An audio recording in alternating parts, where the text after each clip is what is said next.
software to actually check dB levels for 4,000 devices all around the world for all governments as well as universities. Data analyst And is a programmer, huh? Excuse me. Am I supposed to be explaining what I do? Gleam, you are priceless. You going to interrupt me before I finish? Data analyst Let me is not explain. Look how a data You're an analyst idiot. is screwing you. You're an idiot, A Gleam. data analyst is making you like this, George. I am ruining you, mate. For some You're reason. not ruining me. Well, why do you need to interrupt me, mate? You're just a fancy bookkeeper if you're a data analyst. Yes, and this is the weird thing. Why am I asking you a question that you can't answer in electronics? I've answered all. What question do you want me to answer? I've just asked it 3 times now. What Ask is it the fourth. correct set of equations you should be using for the electric universe theory? Is it And I A, asked you electrostatics, or what B, aspect of it? a low... What aspect of the electric universe? I'm explaining you want right me now. to get into the plasma physics? Let him Right, explain. hold on. Why I'm don't explaining, you? but you won't let me, mate. Right, George. You won't let me. I'm going to have to mute you, George, if you keep talking over him. Let him just Oh, he's asking finish. me. I'm asking him a question. What aspect of the electric universe? All of it. Right. All of it. Right. I tell you what. Right. So I've muted him just for the time being. Gleam, can you make your question to him, and then I'll unmute him. Yeah, the funniest thing is he said, he's been trolling me for 2 years, and he still doesn't know what I've been trolling him about. The thing I've been trolling him about, as I explained earlier, is he's used simple electrostatics. Yeah. And he's completely neglected the medium in between Earth and the sun. He's not used plasma physics, which is what the electric universe owners say to use. So, George, do you use A, simple electrostatics, or B, a low pressure gas discharge plasma model? Which one? There you go. Go ahead, George. Am I going to be able to speak without interruption? Sure. Yeah. If anybody interrupts, I'll mute them. Great. All right, Gleam. There's many aspects. There's many equations that one can use. If you want me to get into plasma physics, then I'd be using the Vlasov equation, which is Maxwell's equations plus 2 other equations which describe the transport of charges in a plasma. And then you'd go into the convective derivative to get what should I say that you can understand? The transport equation is coupled with the convective derivative and Poisson's equation. You can get the transport equation for the electric or plasma and the transport of charges. All right, you're claiming that that's somehow significant. I have looked at that. Just because I haven't produced a video on it doesn't mean I don't know anything about it. I have gone through, I have looked at the magnetic ropes, Alfvén currents. I have looked at the double layers. I've looked at all these things and got estimates on the forces, and none of them come close by any stretch of the imagination. They're always 5 to 6 orders of magnitude less than what you get from gravity. And for you to sit there and come on your high horse and tell me that somehow the electric universe and plasmas can generate the kind of forces that you need to keep the planets in orbit about the sun is just horseshit. You have never once ever shown me how those equations can generate the forces necessary to hold planets in orbit about the sun.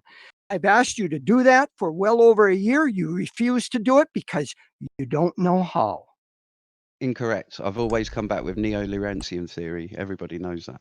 No, you just come back with these words. You never show me any mathematics. These words, like neo-Lorentzian theory. You get quotes from Donald Scott, who has been debunked over and over. Donald Scott You've been just debunked over and over. You're a fraud. All you do is you come out with these conjectures, with these claims, with nothing to back them up except pulling out you have done a conjecture and a whole video, some obscure area to try to back up your do you want thesis. To just carry on? You give me citations, you give me papers to look at. I look at them, and every one is a joke. None of them. They're full of errors. Rukoff's paper on Rycroft, by the way. Galactic rotations, this Yeah. other A one professor on from CERN. tired light and redshift, professor somehow from trying CERN. to generate and Yeah, you're smarter arrive than the a Hubble professor from constant CERN. using Cool. electrical parameters. All this stuff is bullshit.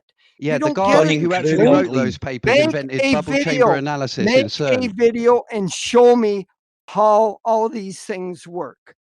No, that's for you to research. You're a world-class researcher. No, you I've claim. researched So, it. no, Don't you give me haven't. You that didn't bullshit. do it right because you If use simple if the roles electrostatics, you were idiot. reversed, you'd all be laughing at me.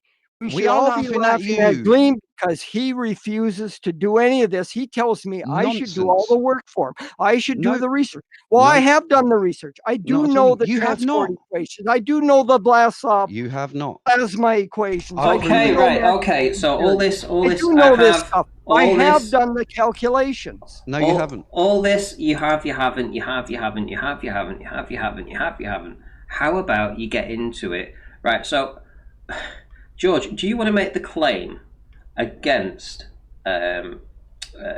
Gleam here? What's your claim against him? And let's see if you can refute it. My claim against him is he's always telling me I'm wrong about things, but he refuses to show me where I'm wrong. He just keeps saying I'm wrong, and he pulls out a quote out of some paper that he doesn't understand to offer that as evidence that I'm wrong. Now, if you claim I'm wrong, you need to show me where I'm wrong. Show me where the mathematics. No, show me where the mathematics fails. Show me the electrostatic calculations that I did to show that it's impossible for electric fields to account for holding planets in orbit about the sun. He just says, oh, that's wrong. You can't use that. You need to use another model. Well, okay, find that other model, go through the calculation, show me how the forces in this other model can generate and hold a planet in orbit about the sun. Show me that. Right. But you don't tell me I need to do it. Right, okay, so basically Gleam there, if you was to do everything that he was asking now, then it might take you a few. It might take you a few days. No, I can do it in seconds. Right, in seconds, okay. because I've already done it, and I've done it on this show just earlier. Right, go on. What Do you want to it is- share anything or? Yeah, what it is when you go to debunk, when you're George, yeah, and you go to, and you're a world-class researcher, yeah, and you go to debunk the electric universe because you're having arguments with Mr. Grim V, yeah, you then go away and you figure out, and you know how to run your numbers with electrostatics. So you figure out the electrostatic charge on Earth, electrostatic charge on the sun, and see whether they can actually produce the amount of attraction and repulsion. Now, this is nothing to do with the flat Earth, by the way. This is electric universe on a sphere. So bear in mind that on a flat Earth, things are a lot closer together. So it kind of works, but let's forget that for now. If everyone can see my screen. Yep, I'm on the Electric Universe's website. This is the electric sun theory of going through all the papers. Velikovsky, the Sapphire project that they run at the moment, going through all the papers here, suggesting exactly that the sun is electric or plasma. It's plasma based anyway. Alpha waves and whatnot. But then criticism, because they're scientists, right? So they publish their criticism. They're not going to hide it. Yeah. So there was one there from there, but we come down to this one. Tim Thompson, who's an astronomer and a physicist, he says, no, this isn't going to work because I've run the numbers using electrostatics and it doesn't work. Now, the leaders of the whole theory have come back saying, no, you've used the wrong equations. You need to be using low pressure gas discharge physics, not just simple electrostatics. I presented this on that very show about a year, 2 years ago, Ranty. So him saying he has never. Okay. So is a lie. So define that last statement. So just go through it again so that George understands it.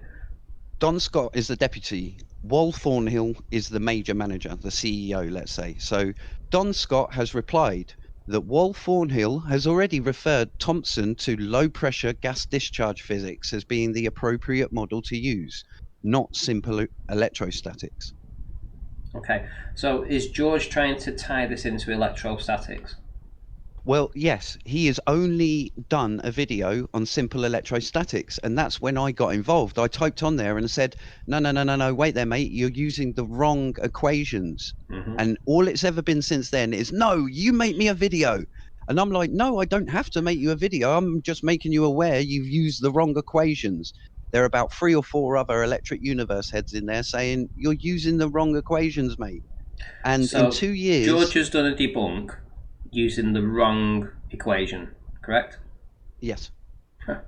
Right, okay. So this is where the problem between you comes, is that George thinks he's debunked you because he's using simple electrostatics.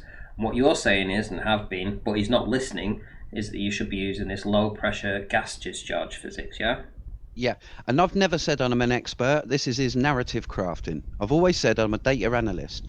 I analyze the data of electric universe. As I say, I'm not an electric universes because they hate flat earthers. So I've been over there and I've actually said, what do you lot think about the flat earth? And they've literally said, nah, get lost. And I was like, well, wait there. You're actually one of these groundbreaking fringe science that should embrace other fringe science. But they didn't. They are literally completely against flat earth. Okay, but either way, regardless, I then report back because I'm a data analyst. I analyze their data. They say, yeah, it all comes from this plasma model of low pressure gas discharging. And go back to George and say, look, mate, you use the wrong model. Straight away, he's on the offensive. Now, he's trying to disprove the electric theory of gravity. And he literally challenged me and he said, right, show me one actual real scientist who has ever considered gravity as an electrostatic thing. Now, there's this guy called Morton F. Spears, who was a commander in the Navy. He actually invented a lot of antennas for the Navy. Yeah, and he's written a few papers. And one of his pet projects when he retired from, he actually had a company that was a supplier for the government who supplied him these antennas that he'd done. But when he retired, he decided to write a book on how gravity is actually related to the electric side of things. And he's done some mind experiments, thought experiments, so what? And married them up. Now, George has gone through the paper and gone, no, there's loads of mistakes in here. He doesn't know what he's talking about. But this guy is basically 10 times more qualified than George. Now, either way, he said then, right, any other one that basically derives gravity from electric. So I then chuck him this paper, and this was on your live stream, and this is the one that Rumpus says that, it's his favorite paper ever. And it isn't. It was just one to show that scientists, real, genuine scientists, not flat earthers, are actually considering these things. And Stephen Rycroft, who he's on about with this tired light, actually invented bubble chamber analysis, or a set of bubble chamber analysis at CERN. He's a genuine scientist. And he put together this toy paper and dark matter. He basically said, right, I'm going to pretend that all dark matter is the voltage differential between the middle part of the galaxy and the outer part of the galaxy. And right at the end here, it says it actually works. But I'm not a proponent of the electric universe theory, so please don't be using my work for this electric universe. I'm not for that. This was just a proposal, a play paper that I was doing. And then Rumpus has gone in and going, no, he knows nothing about this. This is his favorite paper and it's only 5 pages. So that is the whole history of me, Rumpus, and George in a nutshell. George got it wrong. I highlighted this. They hated me for it. They said, name other scientists who are globe earthers who have ever thought this. I've named 2, and they've just gone, their papers are rubbish. They're stupid. They don't know what they're on about. You don't know what you're on about. You don't know nothing. Exterminate. And it's just literally been that ever since. And as you see from his response now, it's still the same. He cannot admit he's got it wrong. Well, let's get a response from George then. Now that you've concisely put together exactly what your issue was, why you're at loggerheads, you've laid it out for him, so there's no excuses now for him not to know that he debunked the wrong mathematical equation. Notion, that's George all over. But anyway, he debunked the wrong thing. Let's hope that that's sunk in the time that he's been on mute. And let's hope that he now understands that he did an entire debunking video with the wrong mathematics. George. Oh, I love how biased you are, Randy. You're priceless. Anyway, that's not quite the history. I didn't even know about Gleam at the time that I made that debunk video. He came on and made comments after I made that debunk video and started spewing his nonsense. And this thing about spheres, he's really changed his tune a number of times on that one. He appeals to authority with this Morton spheres about making the antennas for the military. It doesn't make him an expert in electromagnetic theory.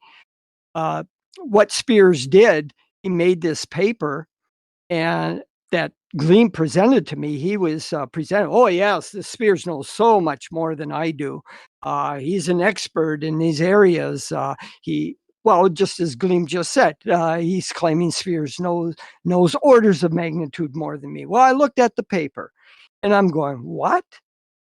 This paper wasn't even put in a bona fide referee journal. It was in the Galilean Electrodynamics journal, which is a organization for these crackpots to put papers in where they can't get papers published anywhere else. Their primary goal is to debunk Einstein. They state that in their mission statement.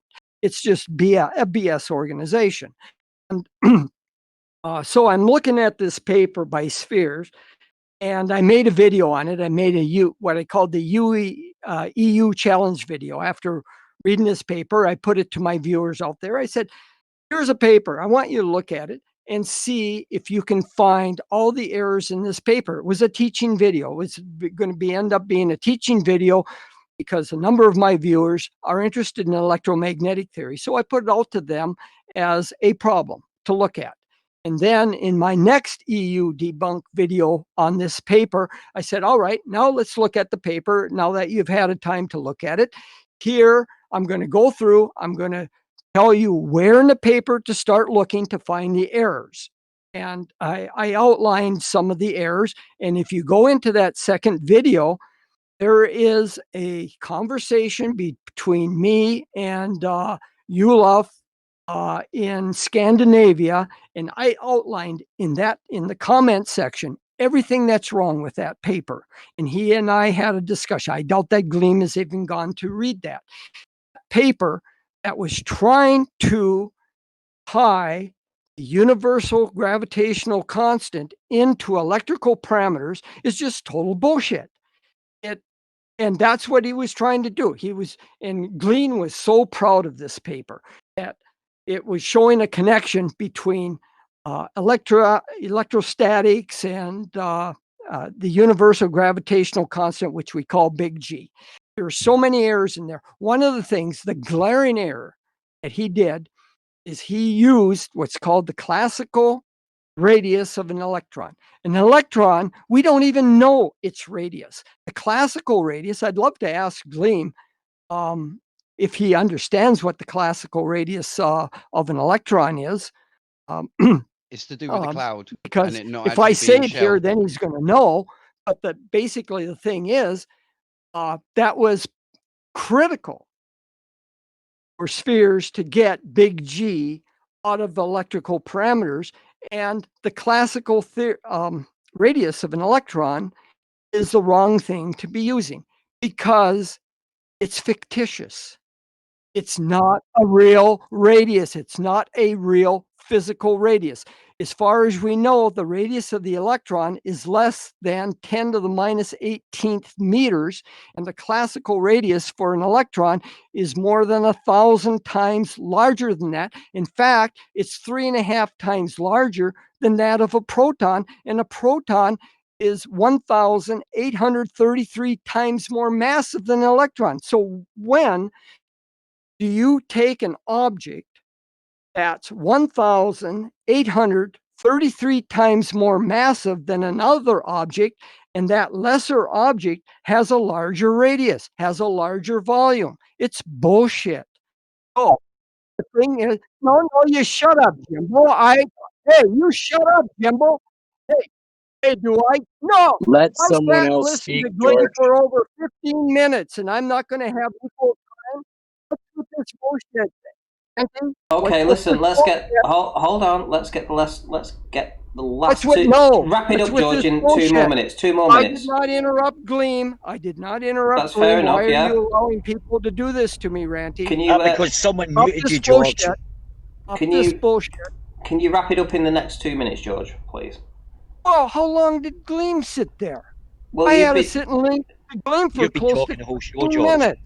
My George, God. you've been talking the whole Oh, show. Yeah, we oh, actually Right, enjoy just- hearing Gleam. That's the difference. right. Just 2 more minutes, George. Come on. You can concisely finish up. You've got 2 more minutes. Come on. I'm saying Gleam presenting this paper and trying to tie in electrical parameters to the universal gravitational constant, which is just BS. But yet he sits here and he proudly talks about how this Morton spheres, is so much better than me. And I found all these errors in the paper. That the glowing error was with this electron radius. There's many other things that he did that was wrong, and I've detailed them. But Gleam refuses to look. In fact, he even wanted to. Threatening to report me to Morton Sphere's daughters. He's taunting me about that. I said, go ahead, do it. Take my video, give it to her. Let her see what kind of BS her father came up with. That's fine by me. I don't care. And this other stuff that Gleam keeps bringing up about Rukoff's paper and the tired light. There's errors in those papers. These are not bona fide papers that have been submitted to real journals in the scientific community. These are vanity presses that these white papers get put into. And he thinks that these somehow are real bona fide scientific discoveries. It's nuts. Gleam has no idea. I'm more than willing to go through that paper he sprung on me last night about spherical excess. There's errors in that paper. That paper is BS. Right. So you've had about the same amount of time on that. Okay, 1 second. Let me just shout out Pitch Black Riddick for the £3 super chat. Says my support to keep the channel. My support to the channel. Keep Flat Earth alive. Thank you very much for the super chat. We're also joined by Rodney B. But just for I mean, you got Gleam that presented stuff. George, you didn't present anything. You just talked. Can I just add to that and though Gleam as well? presented stuff. You want me to give you links into people debunking the electric universe? I can do that. I'm not the only one. Can I just add though, he didn't actually answer the original question that you give to him. Why did you use the wrong equations? He says, that's because Gleam's this and Gleam's that and Gleam's this for about 20 minutes. You didn't I justify already yourself. answered. I told you I've gone through the plasma equations. I calculated the forces. They don't work. Which equations did you use? Which equations did you use, George? Show me. Which equations did you use? The Vlasov plasma equations. It's the only ones that are used in plasma physics. It's the 4 Maxwell's equations combined with 2 other equations, partial differential equations, that are used to describe the behavior of particles in a plasma. Okay, Gleam, was that the mathematics that they wanted you to use from that paper? Yeah, he was supposed to use those, but he never used them in his video, and that was my whole and sole point. That wasn't the purpose of my video. That's the whole thing that you keep missing. Rubbish, you mention electric universe. That is not the electric universe. You debunked your own model. I call it the electric Magooniverse because you Magoonied it up, mate.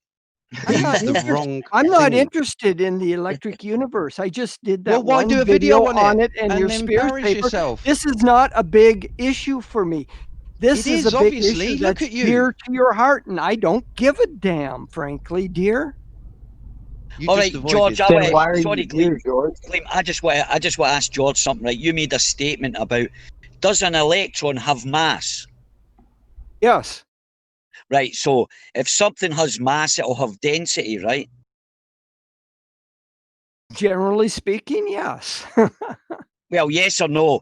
What do you mean Of generally? Is course. there any other way to speak about it? Of course. If it has volume, it has mass, there's a density. Right, thank you. Right, okay, so it has density. Right, so you said that the area of electron and a proton 1,000 times. Right, whatever you said. Right, wait a minute. Volume, not area. Right, volume, that's fine. That's even better, actually, right? Because that'll go with. So we're agreed, if something has volume, it has density, right? Okay, and it's matter, right? So you said there's nothing that can have be of a smaller volume that has higher density. What about these planets that are about half the size of the Earth, right? Apparently in this universe, that has 100 or 1,000 times the density.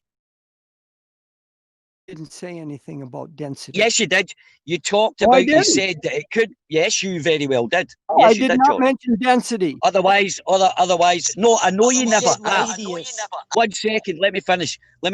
No, you never mentioned density.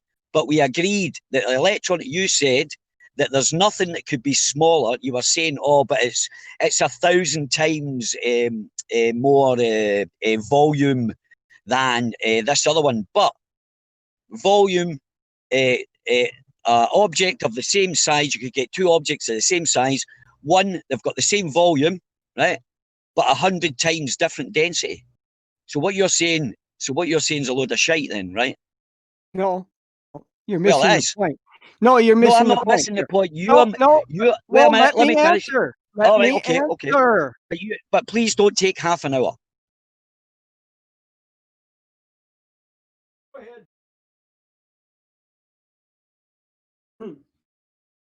I can't hear George. He's just gone go ahead or something. I just wanted to fill up my glass. Okay. Ellie, are you drinking, George? Classical radius of an electron has nothing to do with its physical radius. The classical radius of an electron is related to energy to put an electron together, and it is related to how an electron interacts with radiation. It has nothing to do with right. So what's that got to do with volume, George? Size. Right. So what's that got to do with volume then? What you just said there. If it's a radius, what's it got to do with volume? It has everything to do with it because we cannot define the physical volume of the electron because we don't know its actual size. Size of an electron, the best we know, we've never been able to measure. We do know that it's less than 10 to the minus 18th meters. Is that what it is, Gleam? A probability cloud, yeah? I think that's where May George's I throw in head a is. tidbit of information? Yeah, go for it, Jimbo, because you've... George is right in the sense that gravity has no relationship to electricity. There's no formula that I know in the pi wheel for electricity or any components that we build, the radio towers or anything, that you calculate the gravitational forces for your radio waves or anything. Can I counter that? In electricity, gravity is non-existent. I can't hear Jimbo. I see his light on, but I don't hear him at all. What he was doing, George, he was supporting your cause by slating the electric universe theory in as much as they cannot reconcile. There are no equations that would equate gravity to electric or electromagnetism. And I beg to differ. And if I can just share my screen one more time, this is another George fail.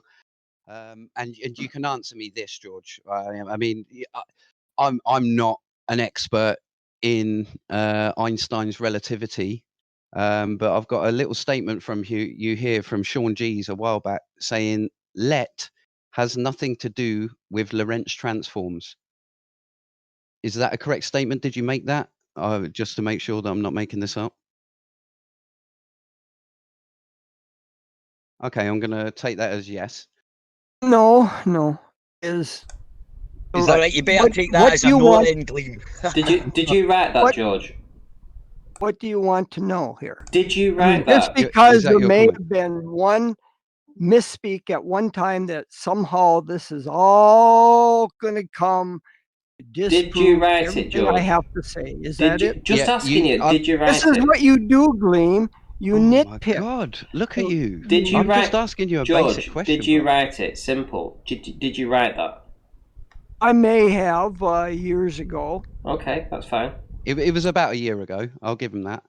What it was is I was having a discussion with Barney about ether. But what difference does it make? No, I'm just about to explain, George. If you stop whining Explain like a little what? bitch, can you shut the fuck up? You're always Can you trying shut to up? Can you nitpick shut up? George, little you'll get things, muted take again. Can you mistakes, shut up? and use it George, to discredit people. This is you'll what get you muted Okay, always again. well, you do. can correct me. I'm live with you now, so that's the perfect opportunity for you to shut up, let me get what my mistake is out, and then correct me.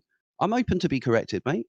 Or Okay, so we was talking about how Lorentz ether theory is mathematically equivalent to Einstein's spacetime because both of them share the same mathematics, those mathematics being Lorentz transforms. Now, George aptly said the let has nothing to do with the Lorentz transforms. I do have this video, may not have this comment timestamp, but I know it's in this video. But either way, just to make you aware, I'm no expert on relativity, but I know 100% you are wrong on that because this is Lorentz ether theory. And Lorentz's initial theory was created and it was based on completely emotionless ether.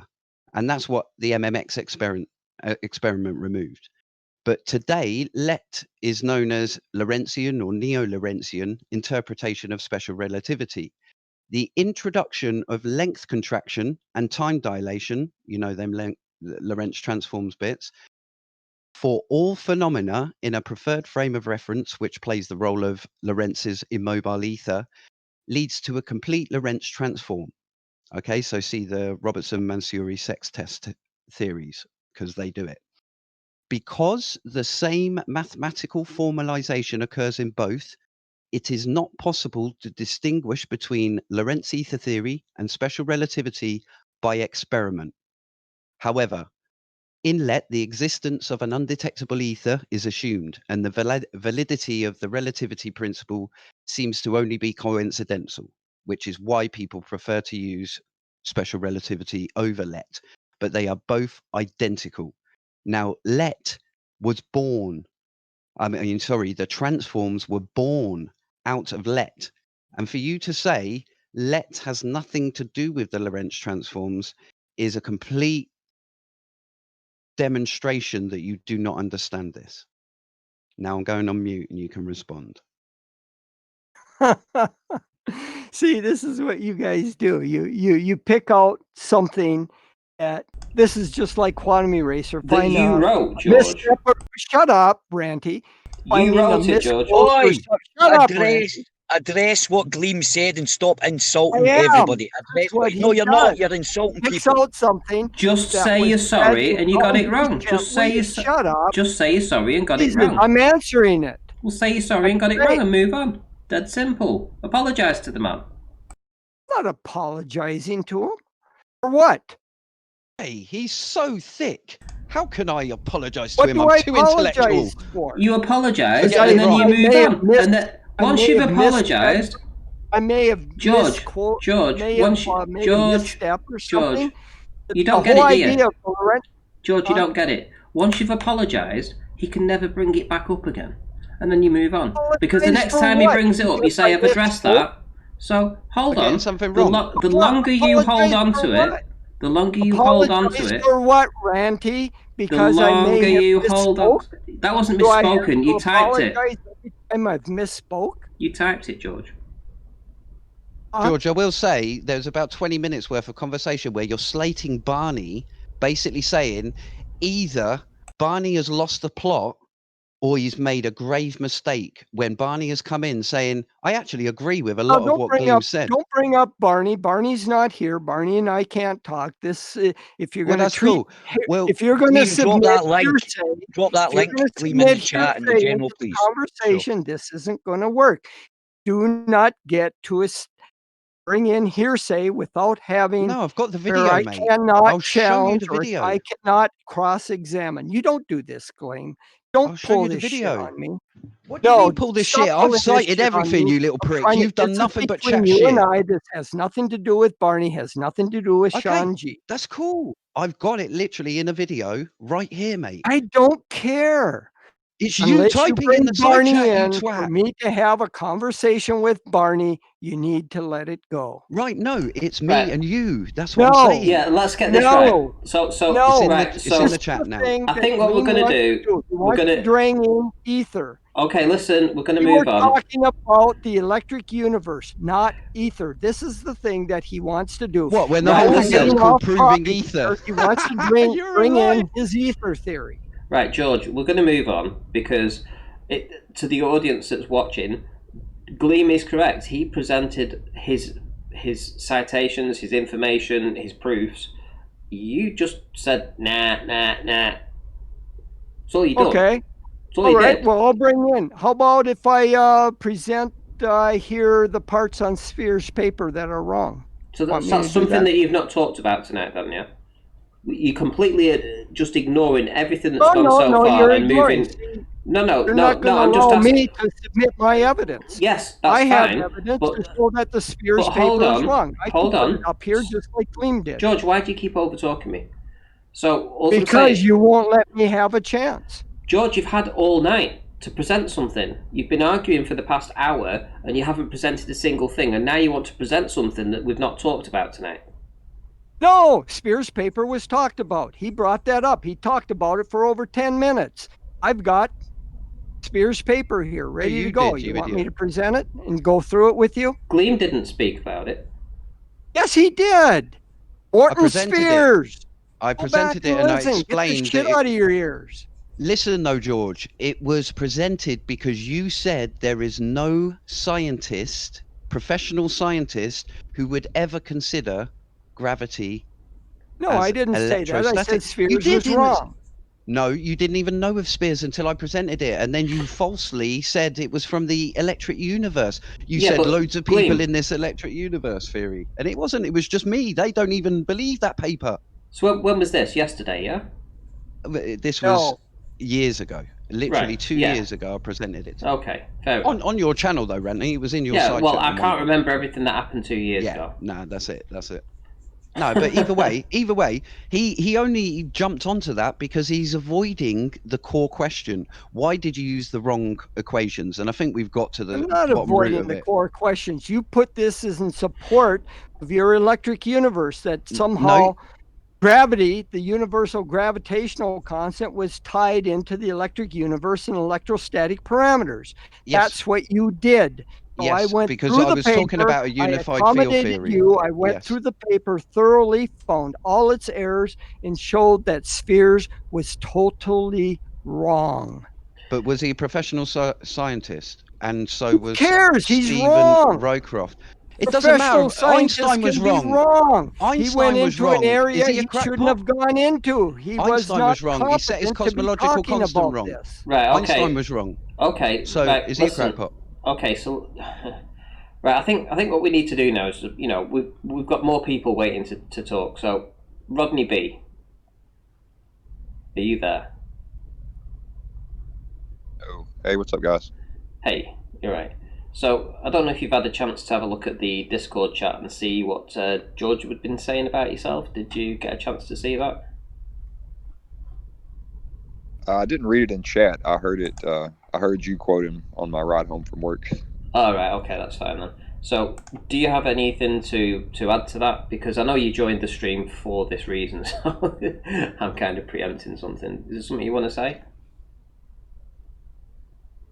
Well, like I said, I heard George's claims. He claims I'm not a surveyor. That You carry the tools, apparently. Yeah, exactly. Are you a tool Yeah, carrier? I do carry my tools. Do you carry other people's tools? No. And watch other map makers make the maps, and you have nothing to do with that. No, and I never said that to George either. George, what you got to say when you're misrepresenting people like that? A couple of weeks ago, Rodney B told us late at night. It was WS and myself. He finally admitted that he wasn't a professional licensed surveyor, and he carried equipment. He worked for other surveyors. So I went on with what he said. Now, if he wants to deny it, okay, he can deny it. Said he just carried equipment. You're a lying scumbag. You said he just carried the equipment around, and he doesn't. He's the first there. He sets it up. Of course he carries it around. He's the only one there to set up. You fool. Oh, Gleam, go suck on an egg. That's what you said, George. Rodney, what do you say to that? I mean, the guy with 250 hours experience is telling you that you don't know what you're doing with your job. Well, let's talk about it. I'll demonstrate that he doesn't know what he's doing. I should go for it. Want to talk about it? Yeah. Okay. Let's talk about leveling a minute over long distances, where say you set up your theodolite in the middle between two range poles. Okay. Or let's not even use range poles. Let's use unmarked poles. Poles with no marks on it. Okay. We would never do that for one. I don't care what you would do or not do. We're going through. Hold on, George. Listen to what he's telling you. He's telling you, as a surveyor that works with this equipment, that they would never do what you're suggesting. Let that thing sink in for a minute. You don't know what I'm suggesting. You don't know what I'm suggesting. Okay, well, let's sink in. The professional is telling you that they would never, ever, okay. They would never do this. If you got a problem with that, Ranty, let's use range poles with marks, okay? Go ahead. We'll use range poles marked in tenths of a foot, like surveyors use. Okay, Rodney, you happy with that? Yep. He said yes. He said yes, George. Okay.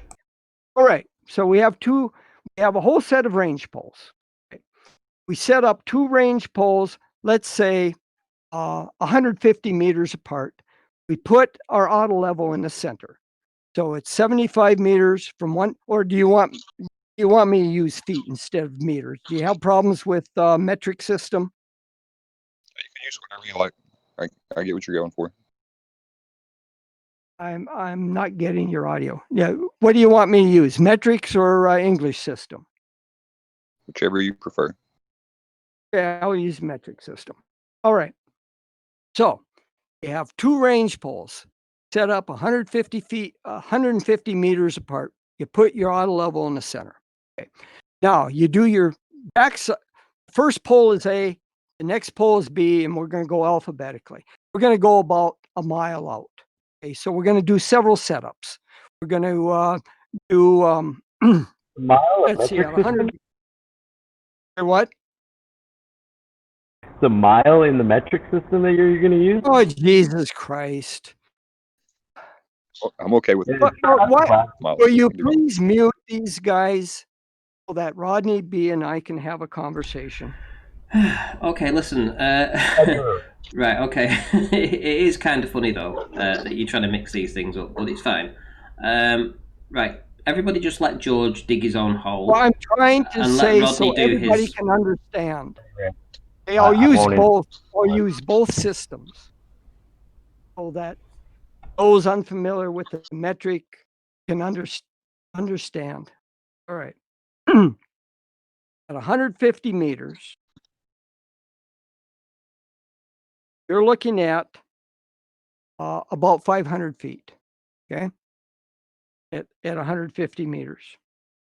And at 500 feet, we are going to go out to about a mile, which means about 10 setups. I'm sorry. What I say, 100. Oh God. At 150 meters. Okay, that's going to give us about 500 feet. So at 500 feet, we're going to have about 10 setups. What the fuck's wrong with you, Ranty? Sorry, go ahead. All right, well, we'll just use metric system then, if that Yeah, All right. it's So we're going to it's go out a sounding so kilometer. less confusing now. I'm clear. Okay. All right. Let's go out 2 kilometers. We're going to set up our range poles in steps of 150 meters apart. So to get out 2 kilometers at 150 meters apart, that means about 13 setups. Okay. We have pole A and we have pole B. And we put our auto level in the center, so it's 75 meters first. Okay. We do our back sight to pole A. We adjust our auto level height so that we get some convenient mark on the pole. Okay. Now we do a foresight to pole B and we set another mark on the pole. Now, will you agree or not that those 2 marks on pole A and B are at the same elevation and are level? Yes or no? It depends on the readings you get on your backside and foresight. Oh my God. I say Right no. there, that just tells me you don't know what you're talking about. I say no because the Earth is curving, right? So it can't be. It's impossible for it to be the same, to be a level line, a horizontal line, right? So you couldn't actually sight that. You're guaranteed. It doesn't matter the shape of the Earth. If you do a foresight and a back sight with the auto level set in the middle of 2 poles, you're guaranteed they're going to be at the same elevation and level. No, they can't be. Guaranteed. That's very But they can't be, George. George, they can't be because of the curvature of the Earth. So if you look forward at the a foresight, say you look at a foresight, it doesn't matter. This is the it whole does matter. point. Yes, it does. No, it doesn't. It does matter. No. Of course, think about it, George. Right, listen. No. Let me explain. No. Right, wait a minute. Let me explain then. With your Wait a minute. Let me level, explain you then. are Excuse me. guaranteed the 2 marks Let me explain. are level. Listen. Everybody be quiet. elevation. So, Ali B. We know that Rodney's discussing with George, but I will let Ali B. Sorry, mate. No, I will let Ali B get in with this one point. So just make your point, make your question, and then we'll let George answer, and we'll bring back Rodney. Go ahead. Right. Okay. So if I sight, if say I set up a pole, say 150 meters away, right, and then I sight that and I get that, check that level. Now, if I do a back sight, right, that's got to be lower down than the one that's, because it'll be 300 meters away, right? Right. So if I do a back sight, another say 150 meters or 75 or whatever, that will have to show curvature straight away. So you can't show a back sight. If you know what I mean, it has to be. Didn't say it has to be. It doesn't matter the distance, but I was saying you set your auto level. Yeah, but I'm saying with the curvature. Shut up, Ali. I'm answering you. All right, okay, no, all right, fair enough. Set your 2 poles, say 150 meters apart. You put your auto level in the center. You do a back sight, make a mark on pole A. You do a foresight to make a mark on pole B without changing the auto level settings. All you're doing is a back sight, foresight. You are guaranteed that those 2 marks are at the same elevation and they are level with respect to one another. If they're the same distance, George. Fundamental principle of leveling. It doesn't matter the shape of the Earth. Right, one second. But they have to be the same distance. Ali B. Sorry, right, just let me finish, please.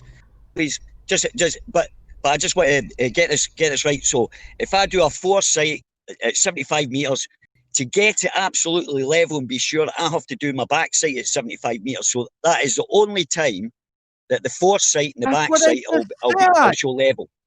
That's what I just said. I said you have your auto level in the center between the 2 poles. It's 75 meters from pole A, 75 meters from pole B. You do a back sight, foresight, set your marks on the 2 poles. Right. They are at the same elevation and they are level. Okay, right. Let's bring Rodney. But they Rodney. have to be the same distance. Finished. Sorry. Let's bring Rodney back in. Go ahead, Rodney. Right, George. Let Rodney make his point because he's very. He has very few words, does Rodney? So just let him at least get all of them out in one go. Oh, I mean, the process George is describing, that's the way you would, like if you were setting up a job, how you would just initially calibrate your auto level, do one back sight, one foresight. But I wanted to ask George how he's checking himself to determine that that it's accurate, that it's calibrated correctly? It doesn't matter. It does matter. You are guaranteed when you That's a set crucial step. shut up.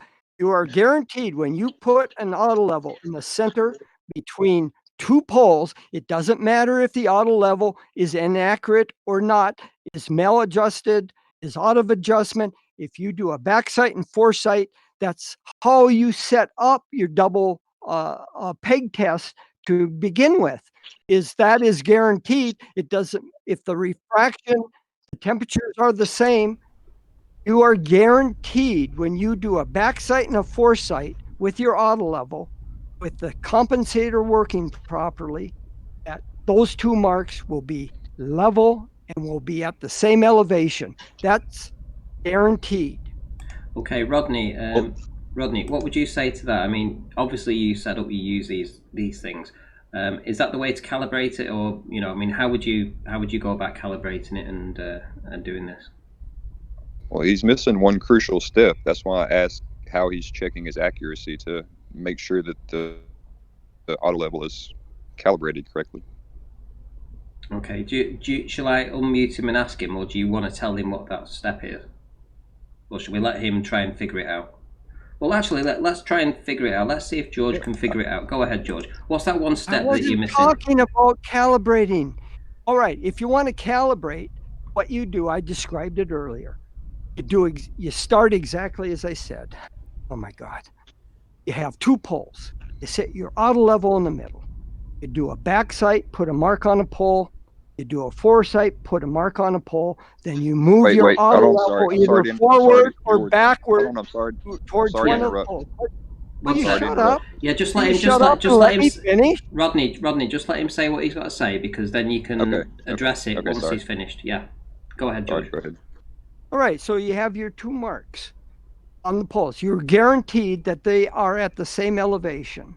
Then you move your auto level towards one of the other poles. Say we start at 75 meters apart, then you move your auto level, say 5 meters from one of the poles. And you adjust your auto level height so that the crosshairs are hitting one mark. And then you rotate your auto level 180 degrees to shoot the other pole that's way in the distance to see if the auto level is hitting that mark. If it's hitting that mark, it's in calibration. If it's not, then you adjust the auto level to one half of the error at that particular pole. And if you want to, then you can recheck by moving the auto level over to the other pole, the far pole, within, say, 5 meters of that pole, and shoot back to point A to see if it's hitting the crosshairs there. If it's not, then you adjust the auto level to be one half of the error there. And with that iterative process, you can get it dead nuts on probably within 2 checks. Okay, Rodney, do you want to concisely explain what what it is that you want to say? Because I've muted him now for the time being, so go ahead. You've got all the time in the world. Well, he's explaining the process correctly, other than the fact that he's just talking about using a blank stick and making a random mark on it. We would actually use a grade rod, do the process the same way that he explained it. Once you have your first 2 shots, your first back shot, your first foreshot, you would see what the elevation for each was and then subtract to get the difference. That'll kind of tell you how close you are. And then, like he said, you would finish the process by moving the level closer to point A, taking the 2 shots again, doing the math again, and then seeing if the margins of error are the same for both shots or for both sets of shots. So, do you think a surveyor should know that you should use a grade rod? Is that something that every surveyor that does this kind of stuff should do and should know about?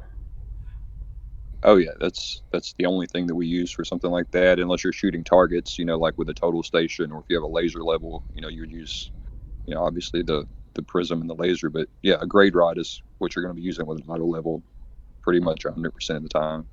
Okay, so what would you say to people that say that they are experienced in this field that would want to use a stick and use a biro to make a mark on it? I'm saying your results are not going to be very accurate.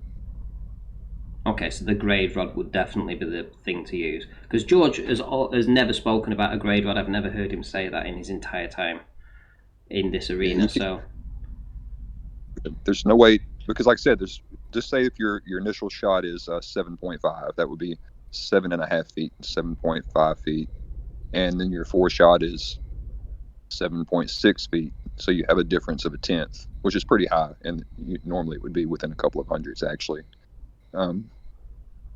Yeah, and the only way to get those numbers is to use a grade rod. Otherwise, I don't know how you would calibrate it to correct for the error. You know how you mentioned in the last step is you would correct your, make the adjustments for the error. The only way to do that is to know what your error is. Are you 100th out? Are you 200ths out? Are you 300ths out? If you don't know that, you can't correctly adjust it. Okay, well, you gave him every opportunity to try and say the word grade rod. He's never used it up till now. I'm sure he's going to know everything about it though once we bring him back off mute. Here we go. Could I ask Rodney a question first before George? Just because I didn't use the term grade rod, George, I could have talked about a Philly stick. I could have talked about a range pole. Go ahead, Ollie. Yeah, what it was, Rodney, I read, I looked into it a bit myself. Why would you, for example, could you check your auto level by doing like a spur, like a side spur, and then look at the two from a different position? Like a triangle. You'd be making a triangle. What would you call that? That's another way. That's another way to calibrate it. That's probably more accurate actually than doing it with just two shots. Yeah, do the side. Yeah, right. Okay, that's fine. What would you actually call that? What would be the name of that, or the technical word for what would you be doing there? You've got your foresight, back sight, and then what would that side sighting be called? It's not a gotcha, by the way. It's a genuine question because I know you know what you're talking about. I mean, you put me on the spot. I don't know if I know the technical term for it, to be honest. Oh, right. That's all right. But that's an accurate way of doing it. That's all. All right, thanks. Yeah, that's it. Right on you go, George. Yeah, that's a more accurate way of doing it, actually. Yeah, right. All right, because then you can establish your plane with, with the three different shots, the triangle. Yeah, exactly. Yeah. All right, George, on you go. Thanks, Rodney, by the way. Grade rods it is. So you're trying to discredit me because Rodney and I don't use the same term. Some people talk about grade rods. Some use Philly pole, Philly rod, range pole. They're all interchangeable, Ranty. Rodney, sorry, George, you discredit yourself, mate. You discredit yourself. You don't need anybody more than you to do it. It doesn't need anybody helping him to do that. Great minds think alike, Paige, but I must add, fools seldom differ. That's what my granny used to say. When I do these calibration checks, you don't have to use a graduated rod. You can do it on sticks, like I said, by putting marks. All the range pole, Ranty, shut up. All the range pole, the range rod allows you to do is you have a mark that you can initially. Is it pencils or biro?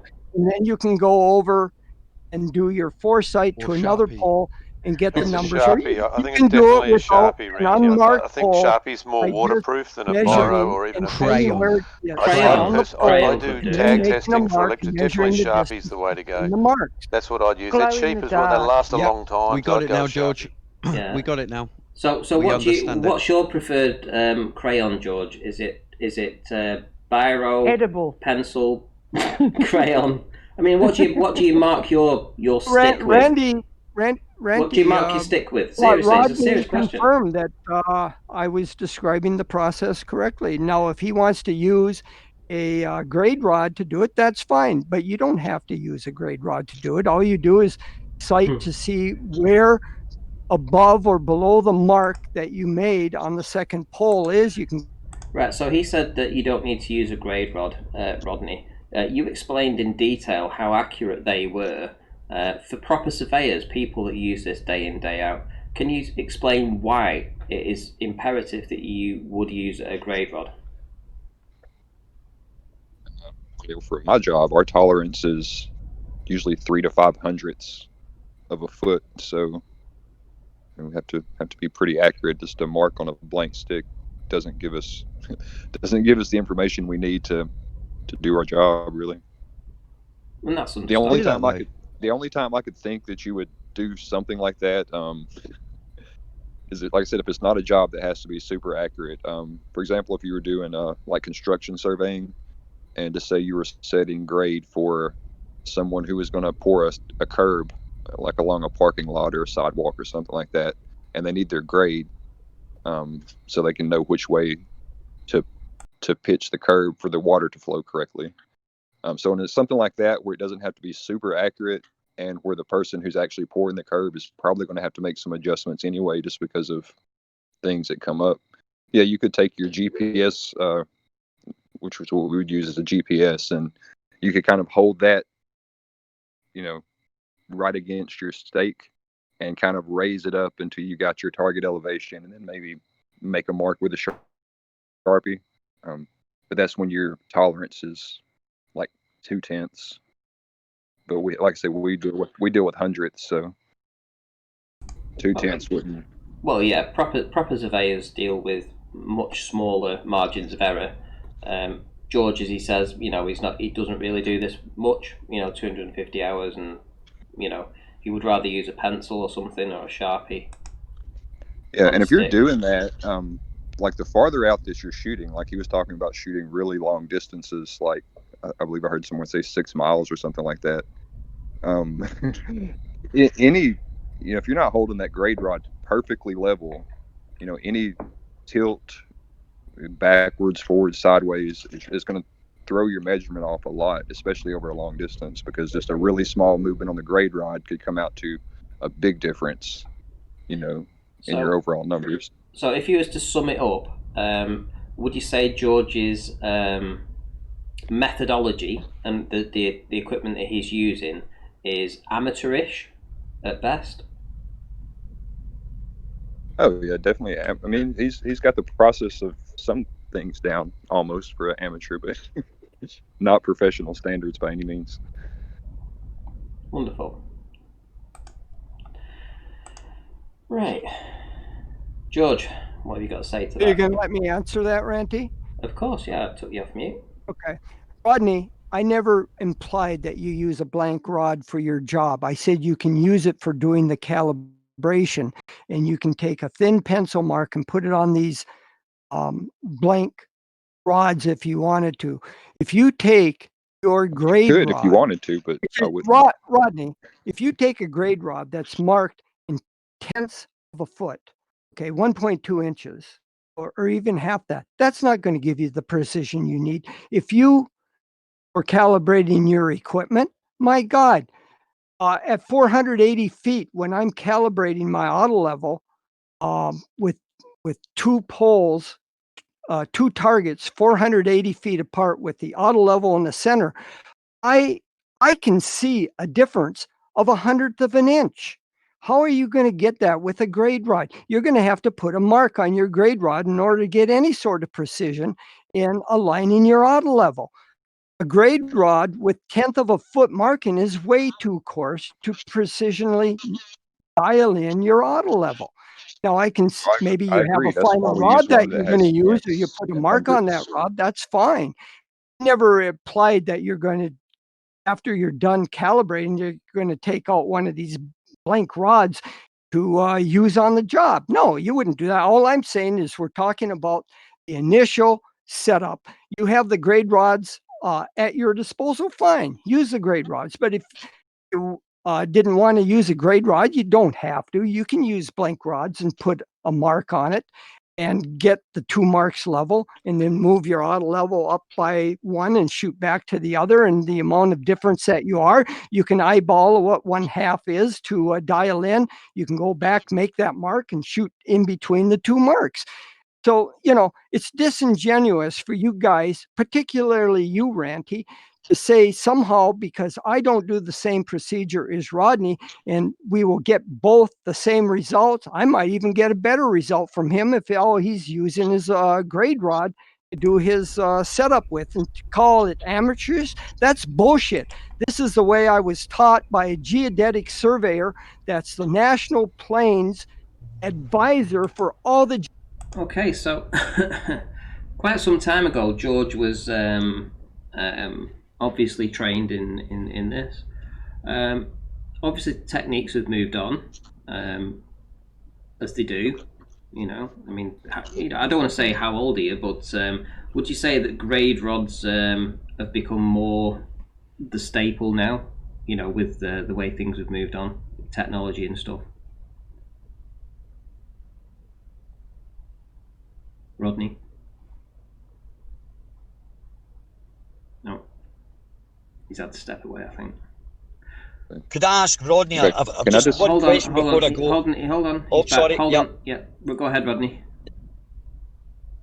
Oh, I was just gonna say George made a comment about the grade rods being intense. You know, ours actually go down to hundreds. Like I said, our tolerance is 300 to 500. So just wanted to clear that up. We don't use one intense. And if I ever used a blank stick and drew a line on it, I would be fired probably immediately.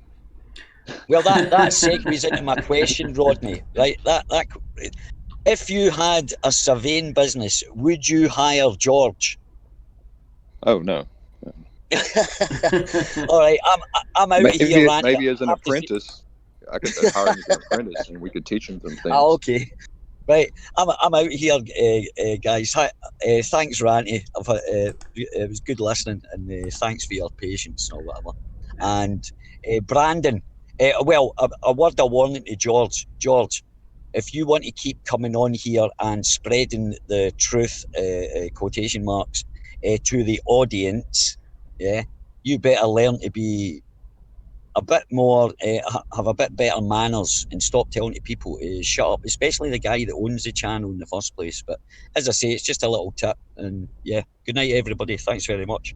Cheers, Ollie. Right, listen, I'm Yeah. going to shout. Nice one, Rodney. Nice talking to you, bud. Right, Yeah, I'm gonna. see you, Yeah, I'm going to Yep, shout good this night. super chat out. So, right, one sec. I've got to remember this. Right, here we go. So I needed to rectify a super chat because it was actually a poem. I didn't realise it at the time. So he wants me to poem it. So it's going to be. Right, here we go. Ranty's panel show the Earth as flat. As it is, George the Untrained interjects, just to take the piss. A straight line is straight, and then there is bent, and lying rumpus will say, that's not what I meant. Woohoo! Thank you, Gadfly, for the super chat. Much appreciated. Right, Rob Keane as well. Cool. This is not for Brandon. He says, thank you very much, Rob. That just came in just at this second, so yeah, that was a good poem. I like that. You know, I mean, now I read it as a poem, you know, it made more sense.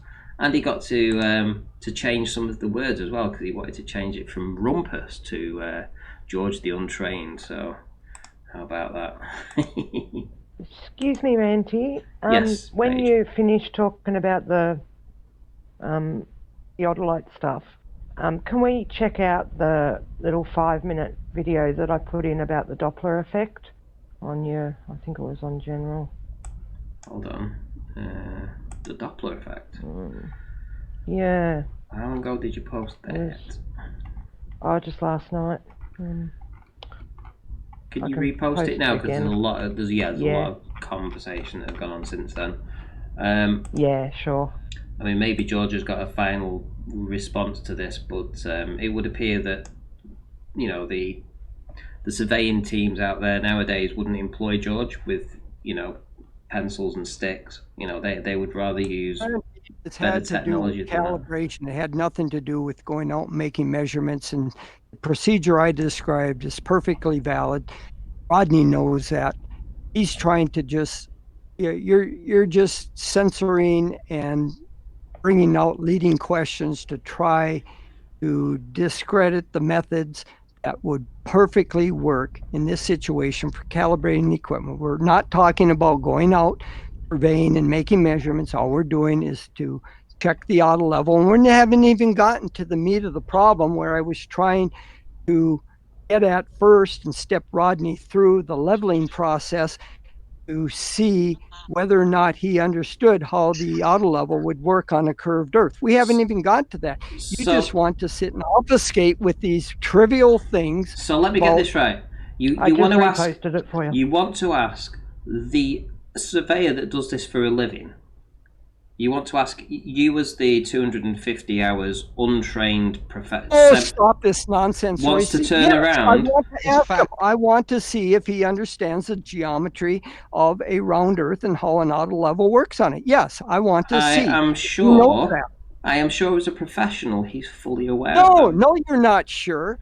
You do not know that. None of you know that. I know from listening to Rodney in the past that he does not know, and I wanted to have an opportunity to demonstrate it to you. So okay, so let's play devil's advocate. So I'm going to defend No, Rodney let's not here. play Hold devil's on, advocate. I'm going to Let me defend. talk to Rodney. I'm going to. I don't defend, want to talk to I'm you. I going want to talk to Rodney. I'm going to This defend. is why I call you an odious SOB, Ranty. This is what you do. Yeah, but George, look what's Oh, just Ranty, happened. So let me wait hold there, on. hang How on. much do we have to put up with? Right, honestly, listen. So let me answer it another way. Is it possible that Rodney does not perhaps know how to do it on a globe because he doesn't need to do it on a globe because he's trained to work it on a flat plane, and nobody in their right mind would try to bend something that's flat because he would get fired for that. Perhaps that's the reason, George, why you may want to quiz him about this, because you're asking him to take all his training and forget about it. Now, I don't know if that's what he's going to come back and say. I'm just surmising here. This is what I would answer. But I did see that he tried to speak then, so I'm not going to stop him from saying what he needs to say. Go ahead. Just agreeing with you. Yeah, that's the reason we don't consider curvature. Any math that you do, I think George is trying to describe a traveler's loop. If he's talking about going out a distance of several miles, like he said, the only math you'd really use is addition and subtraction. Unless you have an error, then you have to go back and do some more complicated stuff. But none of it involves geometry for a globe or any spherical math. You're just taking back shots and foreshots, getting your rod height, which I'd like to hear George explain the process for that to see how he does it with his setup. And yeah, George, explain that. Explain your process. What were you trying to take me through? And tell me what's the purpose. Like, what are you trying to do? So you can have a little think about that, George, and I want you to answer that when you come back.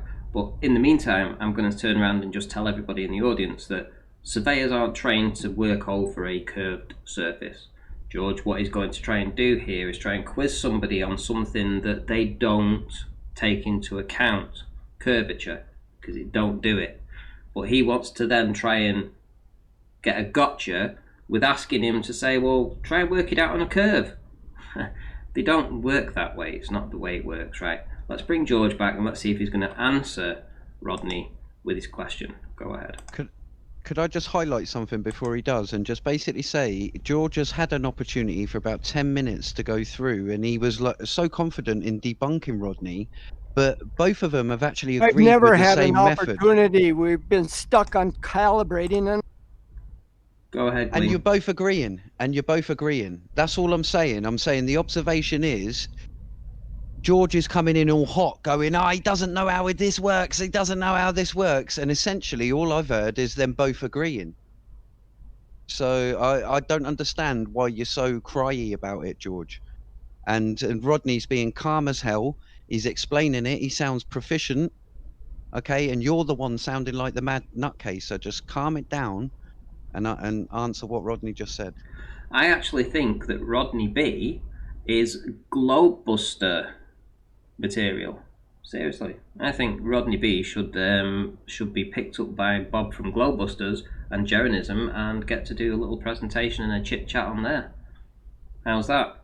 Because he has the mannerisms for it, for sure. What would you say to that, Rodney? Yeah, I'd second that for sure. Would you be up for some of that? That's that's unexpected. Yeah, sure, I'd be up for that. With a little preparation, sure. Perfect. There you go. See, this is. Yeah. So there you go. So Bob from Globebusters is in the chat right now. I'm sure he's going to give a thumbs up and say, "Yep, I like the this guy Rodney. He sounds really cool." And this is the kind of people we want, people that are experts in the field to come on and talk about things. George, on the other hand, isn't an expert in this, but he's going to pretend that he's an expert and tell you that sticks in the ground and a piece of paper or a biro or something like that is accurate enough to get your horizontal. Here we go. Go ahead, George. Well, I don't know if I should try because you keep interrupting me. You let Gleam go in. You keep censoring me. I never get a chance. Gleam is wrong. I never got to describe the process because you all stuck me on this calibrating the auto level. I just assume initially that we My have the God, you've been going on for over an hour. I went shut away up, for an Paige. hour and you're still Shut going up, on about the same Paige. thing. Shut How up, can you not have Paige. had a Shut up, chance? Paige. Shut up, Paige. How on Answer earth the question, could you go. not have Woman, had look a it. I'm chance? tired of listening to your random interjections into everybody's And I'm go. tired of listening to you, full stop. You've been on here for hours just saying nonsense. And go. Not the same nonsense. All right. Rodney. What I was trying to get at, this has nothing to do with being on a curved earth or a flat earth. All we're talking about is leveling through multiple steps over a distance. Say go out to 10 kilometers. What you want to do is ultimately get 2 kilometers out, a point on your rod that's level with the starting point at rod A. We have say we set out 20 some rods or your range, your range poles, whatever you want to call it, your grade rods, whatever. You set them apart, 150 meters apart, and you have 20 of these going out. Now we're going to go step by step. We're going to start at pole A. We're going to take our auto level, put it in the middle between pole A, pole B. We're going to do a back sight to pole A to some mark on there, some arbitrary mark. You can, whatever mark you want to set it to your pole. We're going to have some height above the ground, some elevation. And now we shoot our auto level on the back sight to that mark. We rotate our auto level 180 degrees to do a foresight to pole B. We get our mark, your whatever number it is you have on your pole there. And then we move our auto level ahead between pole B, pole C, put it in the middle. We adjust its height so that the crosshairs on the auto level now is shooting the mark on pole B that we know to be at the same elevation and the same level as from pole A. We do our back sight to that mark. We now do a foresight to pole C to get the mark on that pole, where level is on that pole. Now, I'm sure we've heard this before. I hope we agree. Shut up, Ranty. We've heard this like 6 times tonight, George. Well, I'm trying to get to it. I want to first see. You started interrupting about George, we've heard Rodney this 6 times. I'm not being funny. Calibrating the equipment. This is where we were about an hour ago. I'm trying to get there. Get on with it. You agree that the 3 marks now are all level and at the same elevation. George, we already know this. You're boring us to death, mate. Are you trying to ruin the channel by so your you're boringness? agreeing that they're at the same elevation, right? No, not elevation. agreeing? We're talking about the same shit you were talking about an hour ago. You're saying again. I'm asking you a question, Ranty. You're not talking to me. You're talking. You're saying that you're talking to Rodney. I'm asking you to move it on. Level, right? I'm asking you to speed this up. Get on with it, George. I will. Yes or no? Get on with it, George. Do you agree or not? Yes, Are just they go. Get Go. on with it, George. And go. The same level, yes or no? Get on with it, George. Yes or no? Yes. I will. We agree. Right, let Rodney. I will agree that you've made a horizontal line between 3 points, but we have no way to know what the elevation is. Well, we don't. No, we don't have to know. All we have to know is that they're at the same elevation. I don't care what the number is. We just agree that they're all at the same elevation, their level, right? Well, you haven't described any method for establishing that they're at the same elevation. Sorry, I didn't get what you said. This Rob King guy rudely overstepped you. Oh, I was just saying that you haven't described any method for accurately determining what the elevation actually is. I don't care what the number is. All we have to know is that they're at the same elevation through the process. They're level and at the same elevation. I don't care what the number is. All I want Okay. you to know is they're at the same elevation. I don't care how high they are above the grade of the ground or how high Why you're they are. Okay. Well, maybe we're using elevation differently because I'm just using it in Okay, terms how of are what I you do. using So I'll elevation? describe if it's okay. I'll just describe how I would do what you just described between 3 points. Is that okay? Oh, go for it. All right. Well, first I would start with a known benchmark, which is a control point that's part of the state plane Cartesian coordinate system that all surveyors and construction workers use for every project they work on. So I'd start with a known benchmark, set my grade right there at a known elevation, take my first shot back, see what my height was.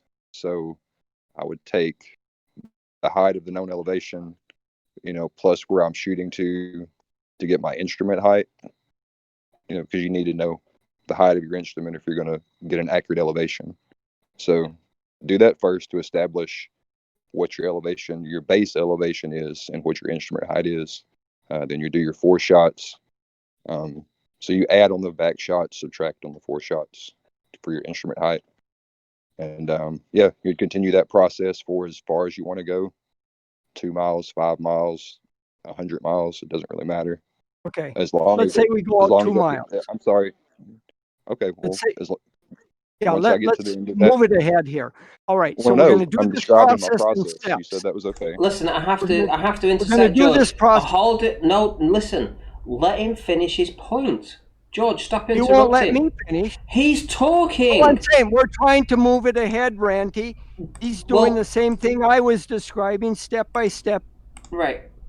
Go ahead, Rodney. You have your say. George gets his, you get yours. Everybody gets the say. Just don't interrupt each other. Go ahead, Rodney. Okay. Sorry for interrupting him. No, you didn't. You didn't. It's fine. Go on. Okay. Like I said, you just continue that process for as far as you want it to go. As long as when you get to the end of it, you check into another known control point, another benchmark. Do your math, see what your error is, if there is any.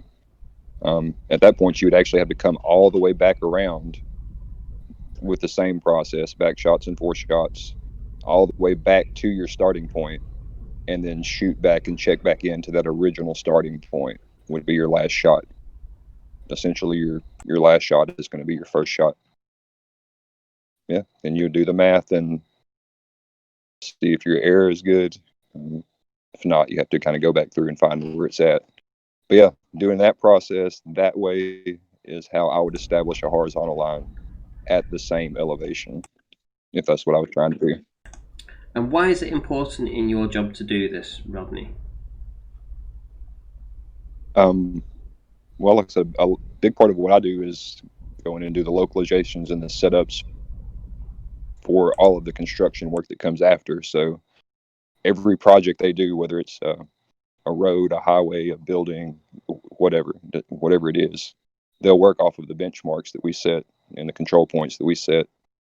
And elevation is probably the most important thing on their side because, like I said, they have to worry about what's called grade, which is just water drainage. That's one of the biggest issues they have to deal with. So they always have to know their elevation so they can work their grade from there and figure out which way the water is going to flow and make it go where they want it to go to. Or to make sure that their pads are level, or like I said, whatever they're doing. Sounds pretty much a professional surveyor there, George. I don't see what problems you could have or how you could prove that he isn't one.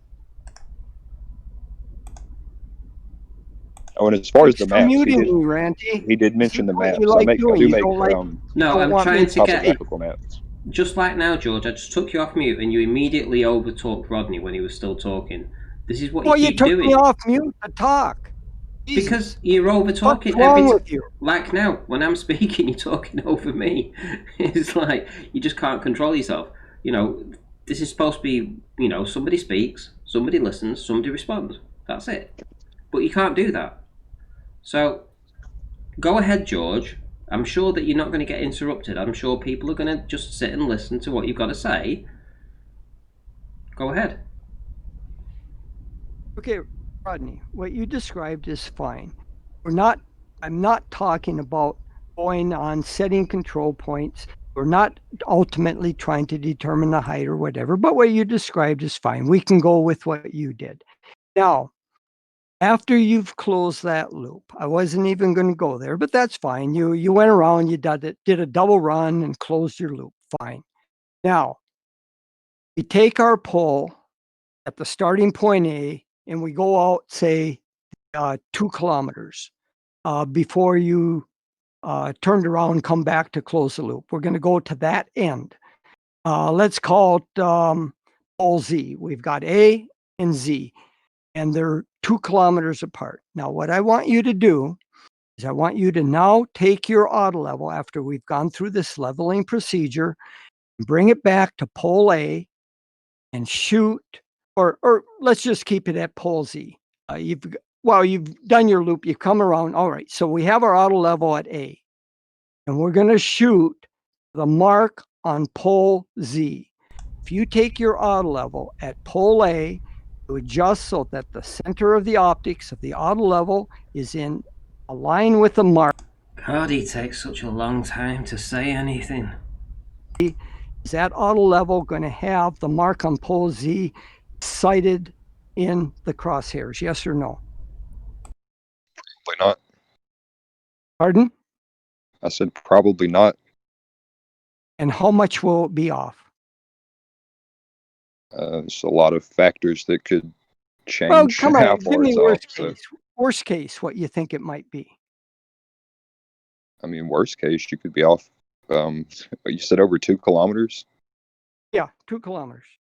So that's what, a little over a mile, 1.2 or 3 miles. You could be off. 1.6 kilometers is a mile. So if we want to go 2 kilometers. Right, let him respond. Stop badgering him, for God's sake, George. We're looking at 1 1/4 mile. George, stop badgering him and let him respond. I'm not badgering him. I'm helping him out. He was working it through. 2 kilometers is 1 1/4 mile. Right, go ahead, Rodney. Stop interrupting him, George. Go ahead, Rodney. All right, well, let's just assume perfect atmospheric conditions, you know, where everything is clear and you can see really well. Depending on the person holding your grade rod, you could be off by inches easily over that distance, maybe as much as a foot. I wouldn't know, a foot's high, but 6 to 8 inches depending on the terrain and the person holding the grade rod. I would never shoot anything that far.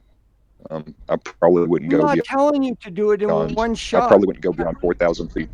I thought that's what you said, from A to Z. I'm sorry.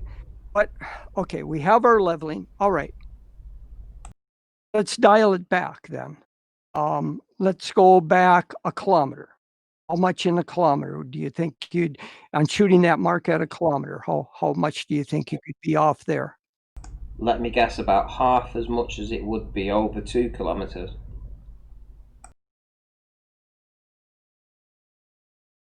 Yeah, I would try to stick with, 3,000-4,000 foot max. I definitely wouldn't go a mile or more.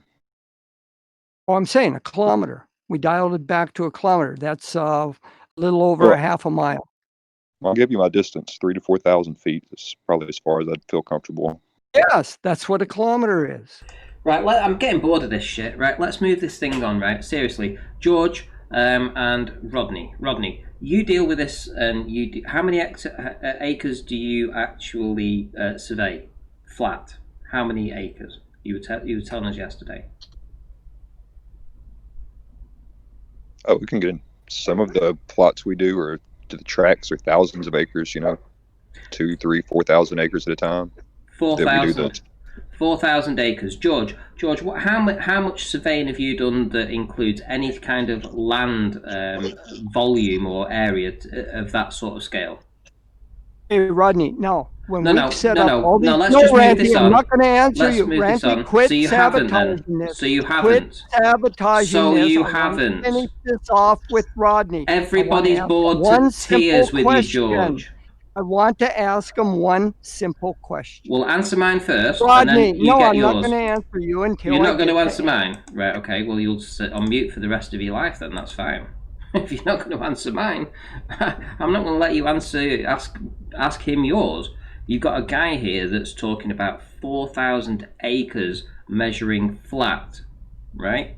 Who does this for his living? Who does it for his living? And you can't respond with what you do as a comparable job or anything like that because you won't respond to it.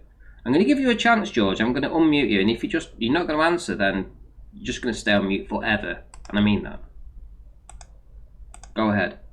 One simple question, Rodney. On this leveling. Right, there we go. So he wasn't answering it, so he's going to stay on mute forever.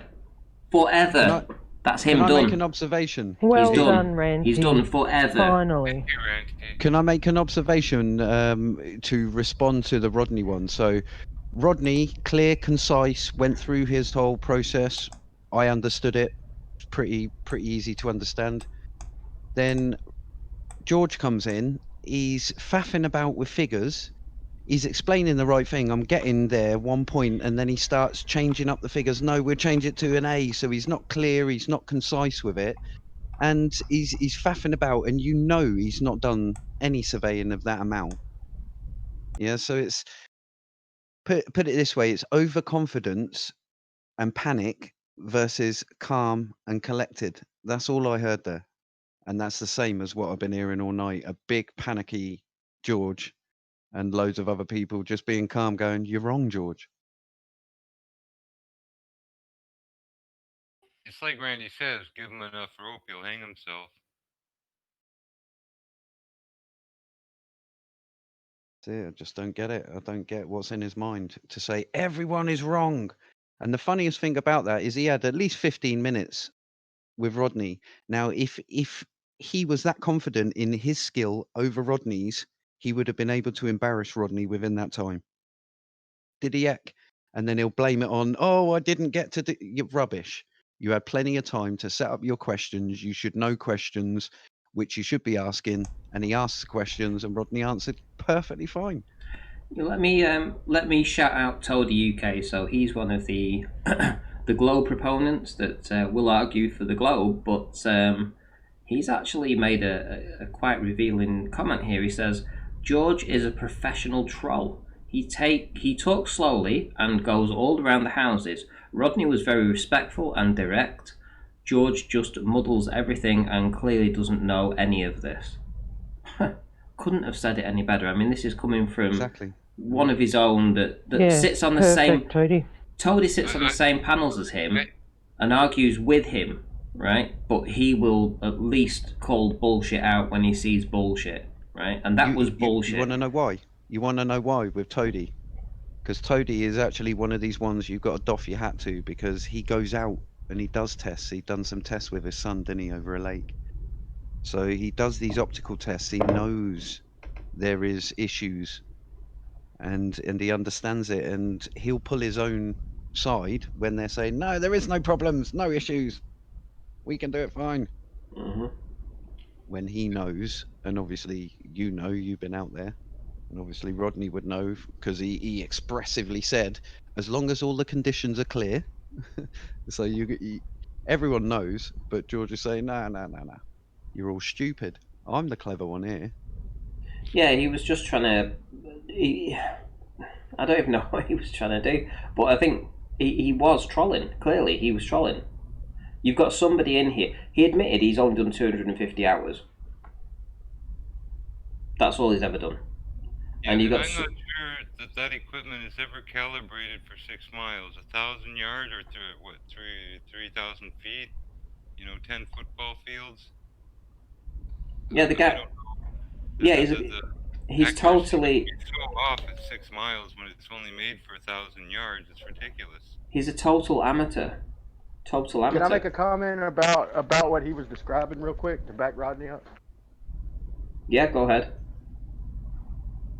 He was talking about setting up point A and point A and point B, and I don't know if Rodney's still here or if you caught this, Rodney. He's talking about when he moves his instrument to between B and C.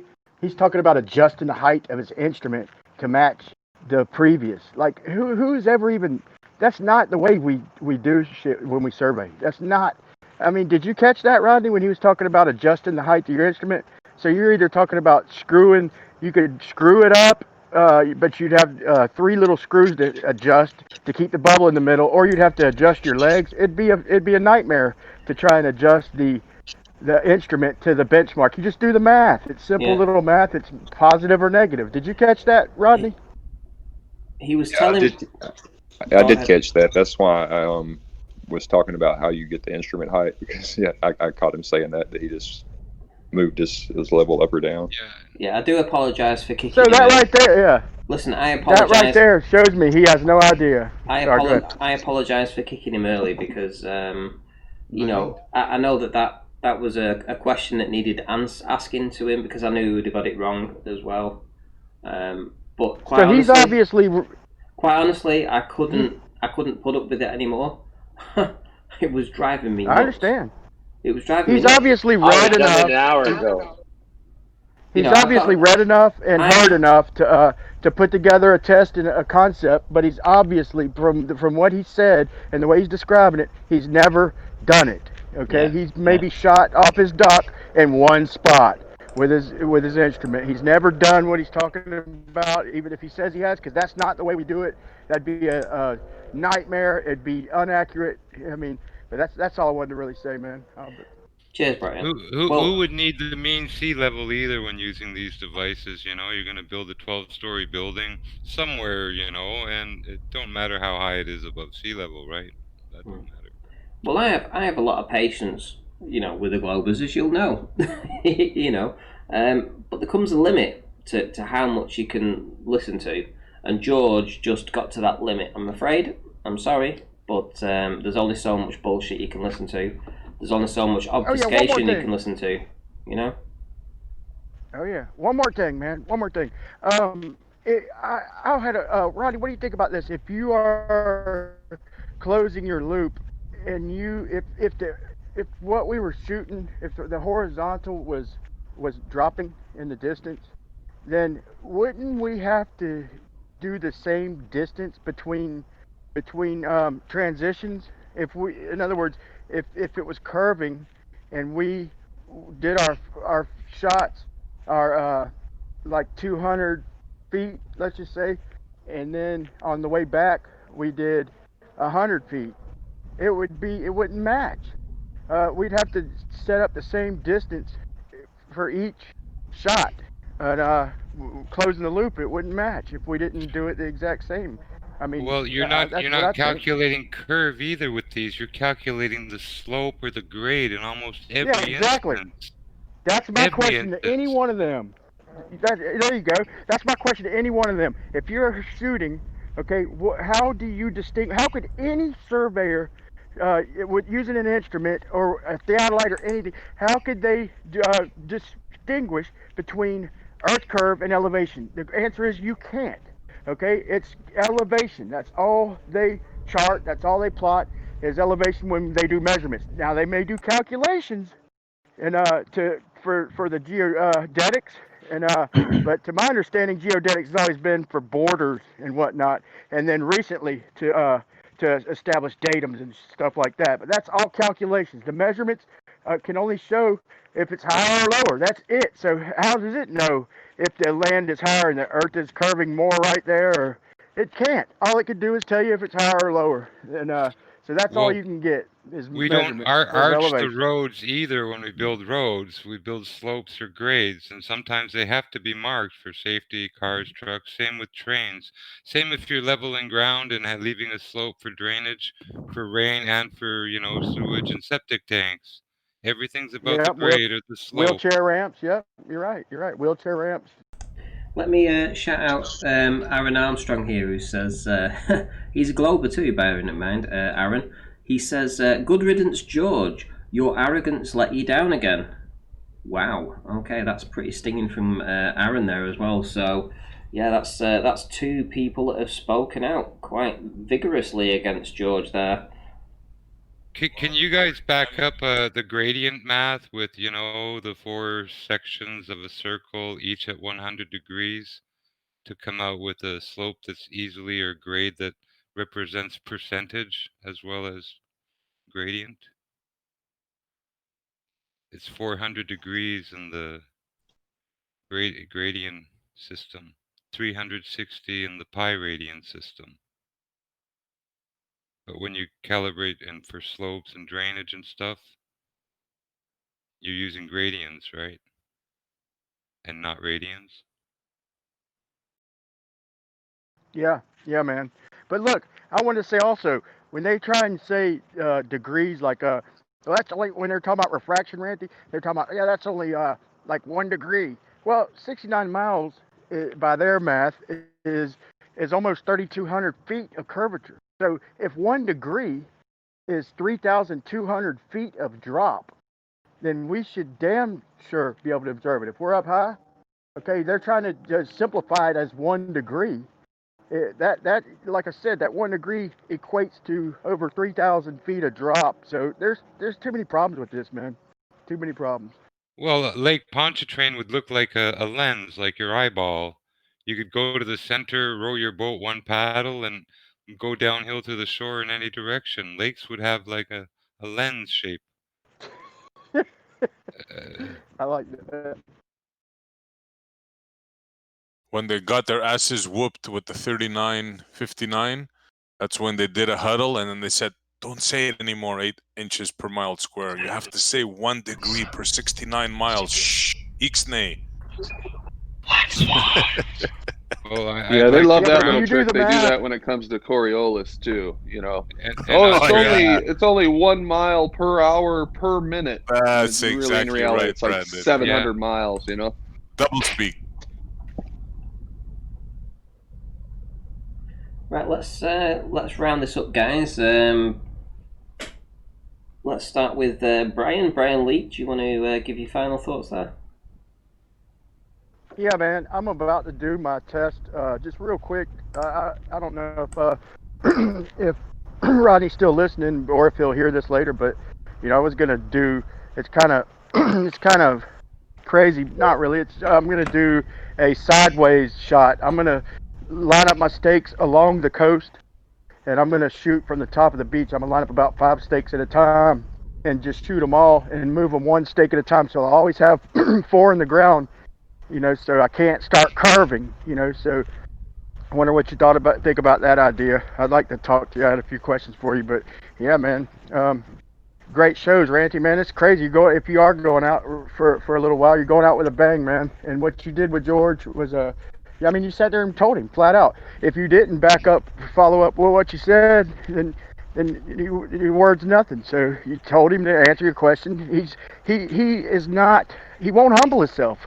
He's not normal. He's one of them kids in school who's smart. Yeah, he's smart, knows math, all that, but he ain't got no damn common sense, man. I mean, I'm okay with him, but he can hear this, and I'll tell him right to his face. You got no common sense. You book smart, math smart, and all that.